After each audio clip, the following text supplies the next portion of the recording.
Hey, so today I thought I'd show you my Tolkien collection because I recently unpacked onto my shelves from when I moved into this house a really long time ago with my family, and it was still in boxes, and I just realised how much I love it and I forgot it existed, so I thought I'd show you and maybe even tell you some of the books are worth reading, so let's get to it. So here is the main Tolkien shelf, accompanied by wonderful Tolkien things. And I got a few books on this shelf too because they're too big for that shelf. And I've even got something at the bottom because it's too big for that shelf. So yeah, I've got a whole bunch of stuff. To start off with, I've got this little thing called a Tolkien Treasury. And I'm not sure what it is at all. I think it's like quotes and stuff. Well, yeah, that's what it is. I don't know why I said I had no idea because that is what it is. We also have The Lord of the Rings. This has all of the 3 books in one, and it's just beautiful, so that's why I have it. There's this one, Rough Guide to Lord of the Rings, and that's about the movie, not the books. But that's quite cool. It's about backstage things. Here is the Hobbit copy that I was read to when I was a little kid. So this is the old copy. It even has pages falling out of it, as you can see there. So, I don't actually know when this edition's from, but yeah, you know The Hobbit. It's a good book, worth having a read. Here, I've actually got 2 copies of this book, this one down there as well, because I got 2 bought for me at the same time. Same with this book here. I have a Tolkien colouring book. I thought that's bought for me by 2 people for Christmas. Unpredictable. So what this is it's the Tales of the Perilous Realm. What's included is Rover Andon, which is a short story about a little dog going on an adventure after he gets cursed to be tiny. My favourite one is Farmer Giles of Ham, which is what this cover is about, which is about this dragon that comes to wreak havoc, and the Farmer Giles somehow has a sword to defeat the dragon. I can't remember how. And the dragon's like, oh shit, now I'm stuck here and I have to be a slave. So that's quite funny. What else is in there?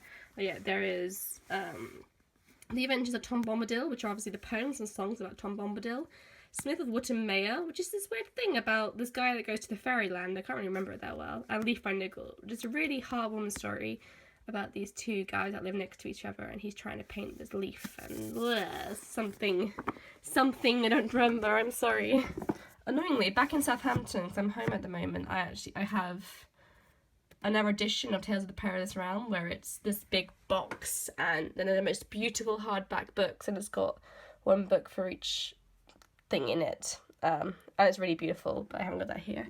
So this book is Christopher Tolkien's book, The Children of Hurin. So what this is it's based on Tolkien's unfinished tale called Narnia and Efshirin, and this is about the Children of Hurin. So Hurin was this dude in the war, and he got captured by Morgoth, who is obviously the evil dude, the Dark Lord. And it's mainly about his son Turin, and a little bit about his sister Nienor too. And I won't give you spoilers, but it is a really good book, quite tragic. And yeah, it's just a great book. And Christopher Tolkien has such a different writing style to his dad, and it's just such an easy read, and you can read it really quick. I think I read it in like 2 days. It's just a really great book. These books here I haven't actually read, but they are very pretty, which is why I have them. So there is the Lays of Beleriand. I have so much to read. It's just crazy. There is The Book of Lost Tales, Part 2.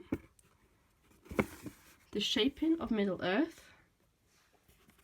And The Book of Lost Tales 1.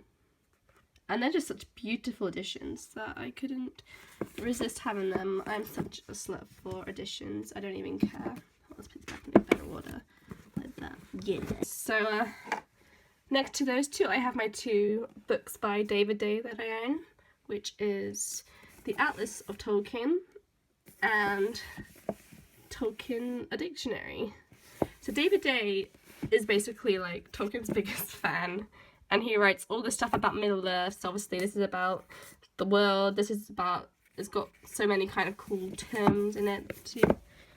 teach you more about the lore, and it's got really cool illustrations. Let me find one. Oh, So yeah, that's a Balrog.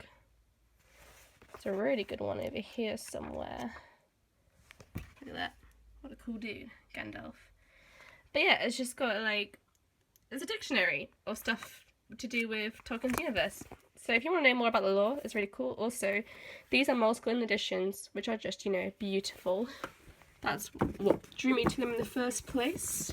I also have, somewhere, I also found in a charity shop this, A Guide to Tolkien, David Day. So that's David Day's book. The first, I believe it's the first cover of it. So that's before they made moleskin edits. And likewise, I also have this, which is Tolkien, the Illustrated Encyclopedia, which is also by David Day. And I haven't even flicked through this yet because I only got it recently. And but basically, it just kind of looks like a massive lore book with really cool illustrations. So I'm really excited to start reading that eventually. Cool. So next we have the Silmarillion. You know, pretty standard. That is Tolkien's original lore book. It's quite difficult to get through for some people, and I find it quite difficult to get through as well. It's quite daunting. So if you're not a massive fan of reading, I wouldn't recommend it. But I also have this beautiful edition, hardback, which was, look, £3 at a charity shop. What a steal.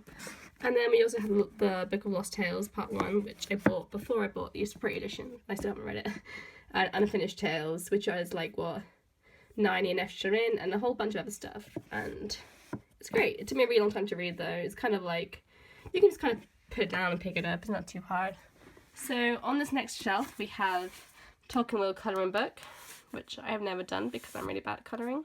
There is The Journeys of Frodo. So this is an atlas, and it takes you through all the maps of where Frodo journeyed, and it shows the paths they took and stuff. That's really cool. Next I have, which I've shown in another video before, but it's this beautiful edition of The Hobbit. Wow, and it's so gorgeous, and it's sort of a picture book. So like, that is there's Bilbo in the Shire. Do we have any more pictures? Yep. What's going on here?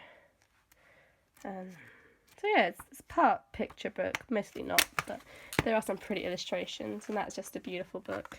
Last but not least, we have the Sindarin English and English Sindarin Dictionary. So this is where I learnt a lot of my Sindarin, for those who want to know. And it's pretty useful. And it's unfortunate it doesn't really tell you about, I mean, it's a dictionary, so it doesn't really tell you that much about the grammar of the language. So that's something I learnt through online resources, but this does give you a dictionary of just general words and what they mean. So yeah, that was just a tour of my Tolkien collection. Like I said, I have some more books in Southampton, which are basically those books but different editions. So yeah, thanks for watching. Bye!